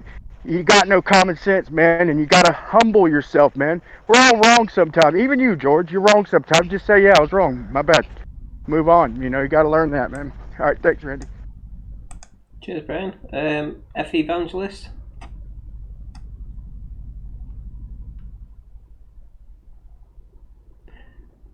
Okay, Aaron. Gleam. Present. Incorrect. I'm still cracking up over the Lens Lake. Meet me at Lens Lake. we'll roll down. We'll roll down the meniscus. It's crazy. But anyway, thanks, Renty. Lovely show. And all I can say is lesson learned is Globers cannot admit that sometimes they get something wrong, because that's a sign of weakness apparently, and that's them ruined for life if they admit that they've made a mistake. And number two, when they're cited to have made a mistake, still to double down is twice as embarrassing. So you globers need to up your game. If you're going to get rid of flat earthers, you need to seriously up your game, instead of just calling everyone idiots and saying, you don't know this, you don't understand this, when I think we've just had a clear clinical presentation to say that George could not debunk Rodney. Thank you very much. Take care. No worries. Exactly. And you could add the whole group of those Globers that have their own channels to that as well. You know, if you look into just recently, Arctic Reflections and Simon Dan, they're exactly the same. They will not admit to their errors, and if they do, it's a very small, half-hearted, even quarter-hearted apology, followed up by more bullshit that is completely incorrect. So they smear it with bullshit even whilst they're apologising. You know, just fuck it. It's just bad, really bad. I've got it with Wally and That's Wolfie their on one shit of sandwich. your videos. On one of your videos a couple of days ago, Wally and Wolfie have come on there slating you about something that you have to admit with conspiracy cats or some rubbish. But either way, I've listed their bad points. And if any flat earther wants to actually debunk any Globe Earth channel, just ask them what flat Earth model they used for their tests in Yeah, order to but determine their conclusion. they're still not. They still think that I got something wrong with the video with conspiracy cats, and I'm going to hold firm to the point that that was just incorrect. They didn't. My debunking of him used his globe ball, right? I mean, I think I remember No. that. Yeah, but we don't live on a globe, right? And if they were clever enough to understand what I was talking about with that video, they would understand that. They're still trying to imply a globe when a flat earther is trying to imply a plane. Right? So as soon as they get that, as soon as they understand that, they will realise that the flight plans that was talked about, yeah, they'll understand the point of the video. So I'm just letting them dig their own hole at the minute, because they just don't get it. Because what they're doing is they're trying to debunk the video with using a globe. They're trying to debunk it using a globe. And saying, this matches my globe, so therefore no other model can match it either. And I always go back to him with the, so they only tested the particle theory of light and just settled for that, did they? Because the wave theory would never work, would it?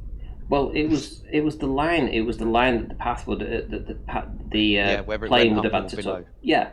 So on their model, it has one flight. On the globe, it has on a plane, it has a different one. They'll get it eventually. That's all I'm going to say. Right, Jimbo. Final thoughts. Well, any instrument has its limitations and its intent. You know, an auto level might be and is a precise engineered device, but it's not intended to be an earth-proof or globe-proof calculator with signs 6 miles away, when its accuracy is made for at the outside, 3,000 feet or so. And actually, the closer the range and the more leapfrogging you do for your survey, the more accurate it'll be. If you take your survey at 100 meters, it might not be as accurate as if you took one at 50 and then another one at 100. The more samples, usually, the more accuracy you have. But just to think that you can take an instrument like that and look at a sign or a target across the lake 6 miles and determine that you might be seeing a slope or something being curved down in front of you or being refracted up in front of you or God knows what. It wasn't made for that. No more than string is meant to be pulled, 1,000 feet. Fishing line, they call it fishing line for a reason. It's made for fishing, and it has stress and limitations. So do the reliability of these instruments and their usefulness, period. It's made to do a job within a certain range and do it well. Anything after that, it's hallelujah. Say what you want. make up stuff.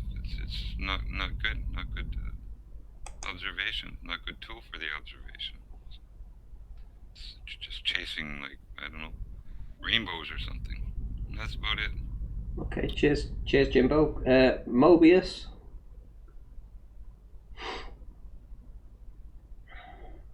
Okay, Paige. I was hoping to get to that Doppler effect video, but seeing as George just rambles on for so long, we ran out of time. But I'd encourage everyone to have a look at it because it's another, proof. It goes along the same lines as the Coriolis effect. If we have a Coriolis effect, then the atmosphere is not moving with the Earth because you need two separate reference frames. So the sound that's travelling through the atmosphere is travelling at 800 odd, whatever it is, speed of sound, and the equator, you're standing on the ground moving at 1,000 miles an hour. So how is that sound ever catching up to you? You can't say the atmosphere moves with the Earth. It's just ludicrous because you say Coriolis exists and that's proof that the Earth turns. So I've got to decide which way they want it. But thanks for the show, Renty. No worries. Yeah, well, maybe we'll talk about that tomorrow, actually. I'm interested in that video, what you just put out there. So, Rob Keane.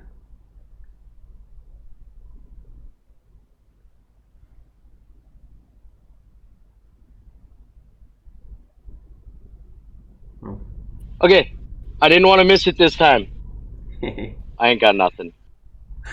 You say that every time. I should be prepared for that. Rodney B, final thoughts. Yeah. Great show as always, Ranty. I appreciate you letting me come on and talk. Yeah. Hopefully I'll stick around. Thanks for the compliment too. Huge compliment of saying I'm good enough for Glowbusters. I don't know if that's true or not, but I appreciate it. Well, I'm sure Bob will be listening in. He'll reach out, I'm sure. I feel that. Yeah. Right, Well, SE Montreal, final thoughts. Hey, Ranty. Great show, bro. Another great show. I'd like to tell George something. Maybe it's a good idea when somebody comes that does something for a living and wants to explain you something, maybe it's better to listen. And another small thing, George, maybe when you're in somebody's house, it's not a good idea to tell them to shut up over and over. I'm just saying, I don't know. Yeah. Have a good night, everybody. I think Brandon may have a different way of moderating things when he takes over. So let's talk to. Oh yeah, I don't know how you do it, Ranty, man. I don't know how you do it. Let's talk to the real Bob Dole. How's it going? Hello. Nothing really to add over here. I just got back not too long ago, so I'm glad that you guys finally played some Monopoly and gave George the boot. I like that. I like it. Right, Brandon, how's it going, my friend? Final thoughts. Hey, good discussion, good show. One thing I'm confused about is George has stated many times emphatically that he was not attempting to discern the shape of the Earth with his refraction experiments over the lake, that he was just studying refraction itself. So I don't know why he's so vigorously defending using that method to measure the shape of the Earth. I found that pretty interesting, but good stuff, great conversation. I'm sure we could have kept it going for a long time, but yeah, have a good night, guys. Don't lie. That was horrible. George just kept talking in circles. He did. Oh, yeah. He always does. Right, guys. Okay, so yeah, you heard it, guys. The show was, titled with George in it, so it was only appropriate to allow him to dig his own trough, so to speak, and he definitely wallowed in it. That's for sure. If ever you've got, you might need to watch this in a few different stages to put up with that, but you'll see that he pushes the limits on almost everything. I have a feeling that Brandon might not be as accommodating in the future, but we shall see. I could be wrong. Let's hope that we can get some more intelligent Globers to come in and take the place of people like George and the Rumpus, who only ever seem to come in and obfuscate, and not come in and actually speak properly to us all. So all we're here to do is just talk, look at each other's models, let's see what proof you have.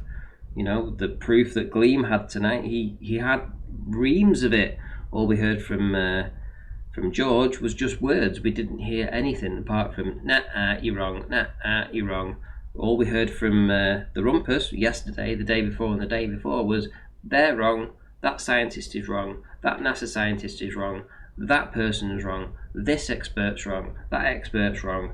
That's all we heard. That's all we heard, right? No proofs, just they're wrong, because they're living in the globe indoctrination. And of course, if you're in the globe indoctrination and something goes against it, your immediate default position is that everybody must be wrong. Anyway, I'll be back tomorrow with my final live stream that I'll be hosting at least this year. So hopefully you'll turn in. Hopefully you'll show up. Hopefully you'll be there first thing, 10 p.m. Greenwich Mean Times. That will be 20 hours from now. And show your support. Leave the likes on the video. And be prompt. See you tomorrow. We'll have plenty to talk about for sure. Until next time, see you tomorrow.